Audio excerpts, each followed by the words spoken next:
Hi hello எல்லாருக்கும் வணக்கம். நான் தன்னம்பிக்கை பேச்சாளர் டாக்டர் ஐ ஜெகன். ஜனவரி 10 மறந்துடாதீங்க.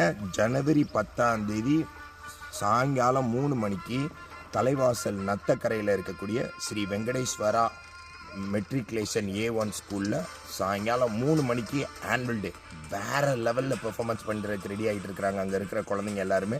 ஸோ தயவு செய்து பெற்றோர்கள், பொதுமக்கள், நண்பர்கள் எல்லாருமே உங்களோட சப்போர்ட் இருக்கணும். அங்கே இருக்கிற குழந்தைங்கள் உங்களுக்காண்டி தான் வேறு லெவலில் பெர்ஃபார்மன்ஸ் பண்ணிகிட்டு இருக்கிறாங்க. ஸோ தயவு செய்து மறந்துடாதீங்க. ஜனவரி 10 3 மணிக்கு சாயங்காலம் கரெக்டாக டைமில் வந்து டக்குன்னு இடத்த பிடிச்சிருங்க. ஆனுவல் டே வேறு லெவலில் பெர்ஃபார்மன்ஸ் பண்ண போகிறாங்க. ஸோ நானும் வரேன். Sri Venkateswara school Nathakkarai A1 matriculation ஸ்கூலில் நான் மோட்டிவேஷனல் டாக் கொடுத்துருக்கேன். அதை தாண்டி 7வது வருஷமாக ஆனுவல் டேக்கு நான் சீஃப் கெஸ்ட்டாக வரேன். நீங்கள் எல்லோரும் வந்துடுங்க, நானும் வந்துடுறேன். Welcome please. தேங்க்யூ.